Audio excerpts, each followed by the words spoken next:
DHP நேயர்கள் அனைவர் மீதும் எல்லாம் வல்ல இறைவனின் அமைதியும் சமாதானமும் உண்டாவதாக. பஞ்சாப் இந்த பேரை சொல்லும் பொழுது நமக்கு முதல்ல வரக்கூடிய ஞாபகம் சீக்கியர்கள், தலைப்பாகை அணிந்த சீக்கியர்கள்.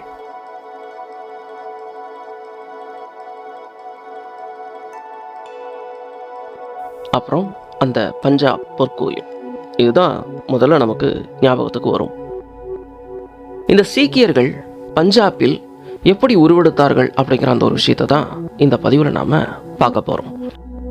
சீக்கியர்களை பற்றி ரொம்ப அதிகமான நல்ல விஷயங்கள் இருக்குது. இந்தியாவுடைய தவிர்க்க முடியாத ஒரு சமுதாயம். இந்தியாவில் பல துறைகளில் ஆதிக்கம் செலுத்தக்கூடிய சமுதாயமாக அவங்க இருந்துகிட்டு இருக்கிறாங்க. இவங்களை பற்றின ஒரு சுவாரஸ்யமான வரலாற்று தகவல் கூட உண்டு. என்ன அப்படின்னா, 1947 இந்த காலகட்டத்தில் நாடு பிரிவினைக்கு உள்ளாகும் பொழுது சீக்கியர்களுடைய பெரும் பகுதி பாகிஸ்தான் வசம் போயிடுச்சு. எஞ்சிய பகுதி மட்டும்தான் பஞ்சாப் வசம் இருக்குது, அதாவது இந்தியாவுக்கு உட்பட்ட பகுதி. இதில் ரொம்ப துயரமான ஒரு விஷயம், பாகிஸ்தானுக்கு போன அவங்களுடைய பகுதிகள் எல்லாமே விவசாய பகுதிகள். விவசாய நிலங்களுக்கு சொந்தக்காரர்களான சீக்கியர்கள் இந்திய எல்லைக்கு உட்பட்ட பகுதியில் இருக்கிறாங்க. ஆனால் அவர்களுடைய நிலம் பாகிஸ்தானுக்கு போயிடுச்சு. இதனால் அவர்களுடைய வாழ்வாதாரத்துக்கு ரொம்பவும் கஷ்டத்தை அனுபவிச்சாங்க அப்படின்னு தான் சொல்லணும். இதில் முக்கியமாக கவனிக்க வேண்டிய ஒரு விஷயம் என்ன அப்படின்னா, அந்த விவசாய நிலங்களில் பாசுமதி அரிசியை அவங்க விளைவிச்சுக்கிட்டு இருந்தாங்க. பாசுமதி அரிசி உலகத்திலேயே தரமான ஒரு அரிசி. பிரியாணிக்கு அதை தான் பயன்படுத்துவாங்க அப்படிங்கிறது எல்லாருக்கும் தெரியும். இதில் முக்கியமாக நம்ம கவனிக்க வேண்டிய விஷயம் என்ன அப்படின்னா, இந்த பாசுமதி அரிசியை உற்பத்தி பண்ணுறது, விற்பனை செய்கிறது, ஏற்றுமதி செய்கிறது, இதில் உலகத்திலேயே நம்பர் 1 இந்தியா தான். ஆனால் இந்த விவசாய நிலங்கள் பாகிஸ்தான் பகுதிக்கு போயிட்டதுனால பாசுமதி அரிசியோடைய ஒட்டுமொத்த விற்பனை, உற்பத்தி இதில் முதல் இடத்துல பாகிஸ்தான் வந்துட்டாங்க. ஆனால் இந்த பக்கம் இருக்கக்கூடிய விவசாயிகள், அதாவது சீக்கிய விவசாயிகள் நிலம் இல்லாமல் திண்டாடும் பொழுது அரசாங்கத்தினால நிலங்கள் கொடுக்கப்படுது. ஆனால் கரடு முரடான நிலங்கள், அதை எல்லாத்தையும் அவங்க மறுபடியும் பண்படுத்தணும் விவசாயத்துக்கு ஏற்ற மாதிரி. ஆனால் கொஞ்சமும் முயற்சியில் சோர்வடையாத இந்த சீக்கியர்கள் மறுபடியும் நல்லா உழைச்சாங்க. அந்த நிலங்களை எல்லாத்தையும் பண்படுத்தினாங்க. அதுக்கு பிறகு பாசுமதி அரிசியை இங்கே அவங்க விளைவிக்க ஆரம்பித்தாங்க. அது விளைவிக்க ஆரம்பித்தது எப்படி அப்படின்னா, அது இன்னும் சுவாரஸ்யமான தகவல். பாகிஸ்தானில் இருக்கக்கூடிய தங்களுடைய முஸ்லீம் நண்பர்கள்கிட்டையும் சில சீக்கிய நண்பர்கள்கிட்டையும் கேட்டு அந்த பாசுமதி விதைகளை இவங்க தினமும் இரவு நேரத்தில் யாருக்கும் தெரியாமல் வரவழைச்சாங்க. அப்படி வரவழைச்சி அந்த விதைகளை இவங்க விவசாயத்துக்கு பயன்படுத்தினாங்க. கொஞ்சம் கொஞ்சமாக இந்த பாசுமதி விவசாயத்தில் மறுபடியும் அவங்க வளர்ச்சி அடைஞ்சு இன்னைக்கு உலகத்திலேயே பாசுமதி அரிசி உற்பத்தியிலையும் ஏற்றுமதியிலையும் விற்பனையிலையும் இந்தியா தான் முதலிடத்துல இருக்குது அப்படிங்கிற பேரை அவங்க வாங்கி கொடுத்தாங்க. இப்படிப்பட்ட அருமையான சீக்கிய பெருமக்களை பற்றிய பதிவுதான் இது.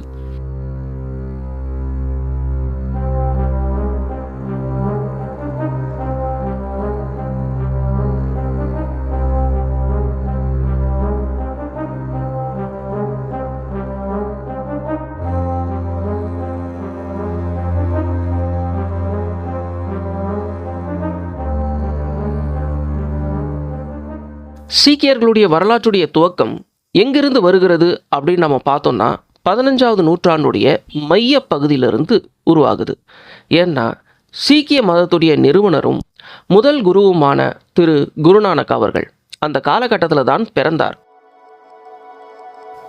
சரியாக சொல்லணும் அப்படின்னு சொன்னால் 1469 இந்த வருஷத்தில் தான் அவர் பிறந்தார். அவர் பிறந்த இடம் தல்வாண்டி, அதுதான் அவருடைய ஊர் பேர். அது இப்போ பாகிஸ்தானில் இருக்குது. சீக்கிய மதத்தை அவர் ஏன் நிறுவினார், அதற்கான தேவை ஏன் வந்தது, வரலாற்றில் நம்ம கூர்ந்து பார்க்கும் பொழுது அவர் பிறந்த தல்வாண்டி மிகவும் சிக்கலான இடமா இருந்திருக்கு. அதனால் இயற்கையாகவே அமைதியை விரும்பக்கூடிய மக்களாகவும் அவங்க இருந்திருக்கிறாங்க.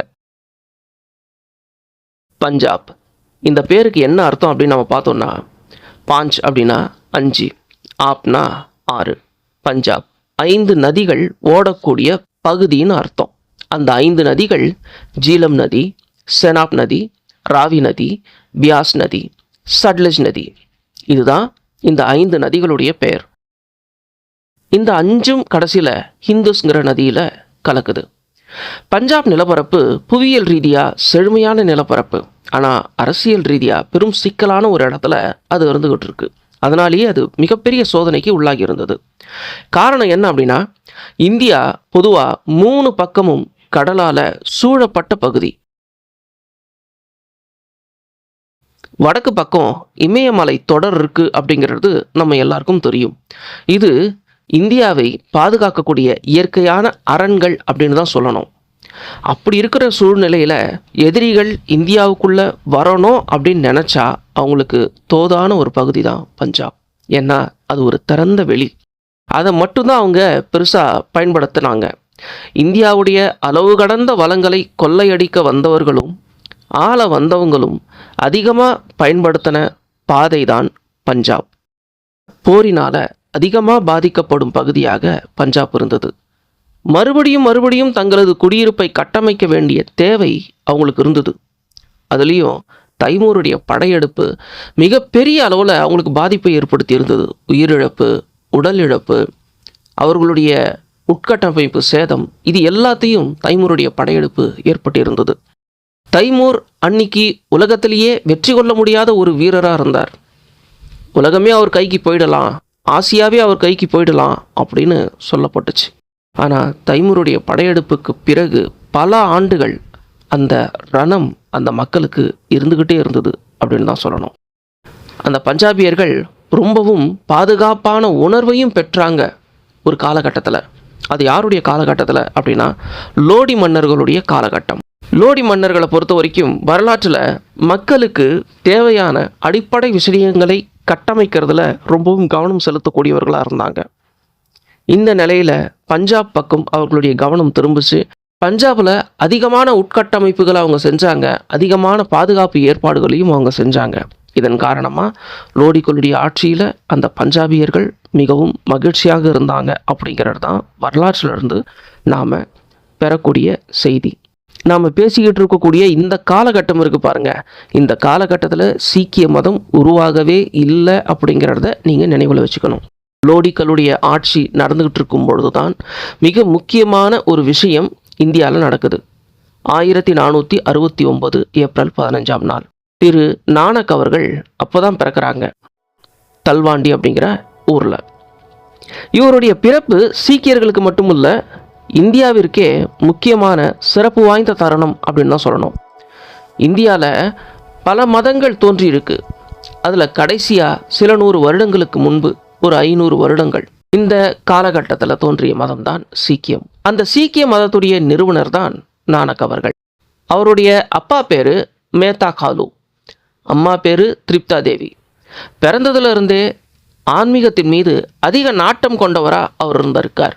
படிக்கும்போது கூட இதே சிந்தனை தான் அவருக்குள்ள ஆழமாக ஒரு விஷயம் பதிஞ்சிருந்தது. அதுதான் மனிதர்கள் அனைவரும் சமம் அப்படிங்கிறது. அது ரொம்ப முக்கியமான ஒரு மந்திரம் அப்படின்னே அவர் நினச்சார். ஒரு நாள் ஆற்றுல குளிக்க போகும் பொழுது அவருக்கு ஒரு அனுபவம் ஏற்பட்டிருக்கு. ஆற்றுல முழுகினவர் வெளியவே வரலை. குடும்பத்தில் இருக்கிற எல்லாரும் பரிதவிச்சிட்டாங்க, தேடுறாங்க, அவர் கிடைக்கவே இல்லை. அவ்வளோதான் முடிஞ்சுது அப்படின்னு நினச்சி வீட்டுக்கு வந்தாங்க. வீட்டில் இருக்கிற எல்லாரும் ரொம்ப துக்கமாக இருக்காங்க, சொந்தக்காரங்களாம் வந்திருக்காங்க. ஆனால் 3ஆவது நாள் வீட்டுக்கு வந்து நிற்கிறாரு. எல்லாருக்கும் ரொம்பவும் ஆச்சரியமாக இருந்தது. என்ன நடந்தது அப்படின்னு கேட்கும் பொழுது அவர் வாயிலிருந்து வந்த வார்த்தை, ஹிந்துவும் இல்லை முஸ்லீமும் இல்லை, மனிதர்கள் எல்லாரும் சமம் அப்படிங்கிறது. அந்த ஆற்றில் முழுகின அந்த நேரம் அவருக்கு ஞானம் கிடச்சிருக்கு அப்படின்னு சொல்கிறாங்க. இதில் நாம் ஒரு விஷயத்தை பார்க்கணும், இதெல்லாம் நம்பிக்கை அடிப்படையான செய்திகள் தான். காரணம் என்னென்னா, திரு குருநானக் அவர்களுடைய அந்த சிறுவயது பருவங்கள் இருக்குது பாருங்க, அந்த சிறுவயது பருவங்கள் எதுவுமே தெளிவான வரலாற்று கொண்டதாக இல்லை. இதை நாம் ஒப்புக்கொண்டு தான் ஆகணும். ஆனால் இந்த ஒரு நிகழ்வு நடந்ததாகவும் இதை தொடர்ந்தே அவர் ஆன்மீகத்தில் ரொம்பவும் தீவிரமாக பணியாற்றியதாகவும் சொல்லப்படுது. மகன் படிக்கணும் அப்படிங்கிறதுக்காக பள்ளிக்கூடத்தில் கொண்டு போய் சேர்த்துருக்குறாங்க. ஆனால் அவருடைய படிப்பு நல்லா இருந்தது அப்படின்னு சொன்னாலும் ஆன்மீகத்தை தேடி தேடி படிச்சுக்கிட்டு இருந்தார் அப்படிங்கிறது தான் ஒரு மிகப்பெரிய விஷயமா சொல்லப்படுது. இதனால் குடும்பத்தில் இருக்கிறவங்க ரொம்பவும் கவலை அடைஞ்சாங்க. காரணம் என்ன அப்படின்னா, ஆன்மீகத்தில் அதீத நாட்டம் கொண்டவர்கள் குடும்பத்தை உதறி தள்ளிட்டு சன்னியாசியாக போயிடுவாங்க அப்படிங்கிறது அன்று இருந்த ஒரு நம்பிக்கை. காரணம் என்ன அப்படின்னா, அன்னைக்கு நானக் அவர்கள் ஒரு ஹிந்துவாக இருந்தார். சீக்கிய மதம் உருவாகவில்லை. ஏன்னா இவர் தான் அதை உருவாக்குறார். அப்போ அவர் ஒரு மேல் வகுப்பை சேர்ந்தவராக இருக்கிறார், பூணூல் அணிந்தவராக இருக்கிறார் அப்படின்னு சொல்லும் பொழுது அதீத ஆன்மீக நாட்டம் குடும்பத்திலிருந்தே இவரை விலக்கிடுமோ அப்படின்னு கவலைப்பட்டாங்க. அப்போ இவர் குடும்பத்திலேருந்து விலகக்கூடாது அப்படின்னு சொன்னால் உடனடியாக திருமணம் செஞ்சு வைக்கணும். 19 வயசு ஆகுது. அந்த நேரத்தில் சகோதரி என்ன பண்ணுறாங்க அப்படின்னா, தங்கை உடனடியாக தன்னுடைய சகோதரருக்கு திருமணமும் செஞ்சு வைக்கிறாங்க. திருமண வாழ்க்கை உண்மையிலேயே நல்லா தான் போய்கிட்டு இருந்தது. குழந்தைகளும் வரிசையாக அவர் பெற்றுக்கிட்டு இருக்கார் மனைவி கிட்ட இருந்து. அப்படி இருக்கிற சூழ்நிலையில் கூடவே ஆன்மீகத்தையும் அவர் விடலை. வேலைக்கு போகக்கூடிய இடங்களில் எல்லாமே அவர் ஆன்மீக பிரச்சாரம் செய்கிறாரு. ஓய்வு நேரங்களில் அவர் கூட வேலை செய்கிறவங்க அவர் பேசுகிறத கேட்க தொடங்குறாங்க. அவர்கிட்ட சீடர்கள் உருவாகிறாங்க அப்படிங்கிற தகவலும் வரலாறுலேருந்து நமக்கு தெரிய வருது. அவர் பள்ளியில் படிக்கும் பொழுதே சின்ன வயசுலேயே ஆசிரியர்கள்கிட்டயே அவர் கேட்குற கேள்வி ஆசிரியர்களால் பதில் சொல்ல முடியாத ஒரு சூழ்நிலையை உருவாக்கியிருக்கு அப்படின்னும் சொல்லப்படுது. பூணூல் அணியக்கூடிய ஒரு விழா, அந்த உபநயனம் அப்படின்னு சொல்லுவாங்க இல்லையா, அந்த ஒரு விழாவை எடுக்கும் பொழுது பூணூல் அணிய மறுத்துட்டார். சின்ன வயசு தான். ஆனால் அவர் கேட்குறார், பூணூல் அணிஞ்சால் மட்டும்தான் கடவுள் என்னை அரவணைப்பாரா? அப்படி அரவணைக்கிற கடவுளா அப்படின்னு கேட்டிருக்காரு. பதில் சொல்ல முடியல. அவர் தன் வாழ்நாளில் பூணூல் அணியவே இல்லை. அப்போ இப்படி போய்கிட்டு இருந்தது திரு குருநானக் அவர்களுடைய வாழ்க்கை. இந்த சூழ்நிலையில் கொஞ்சம் கொஞ்சமாக தீவிரப்படுது அவருடைய ஆன்மீக பயணங்கள். இந்த பயணத்துடைய முடிவு ஒரு பெரிய சமுதாயத்துடைய ஆரம்பமாக இருக்க போகுது அப்படின்னு அன்னைக்கு யாரும் எதிர்பார்த்துருக்க மாட்டாங்க. அந்த சமுதாயம் இந்தியாவிலேயே மிகப்பெரிய தாக்கத்தை ஏற்படுத்த போகுது அப்படின்னும் அன்னைக்கு யாரும் எதிர்பார்த்துருக்க மாட்டாங்க. வரலாறு இன்னும் அதிகமாக பேசிக்கிட்டே இருக்கு சீக்கியர்களை பற்றி. நாமளும் தொடர்ந்து பேசுவோம்.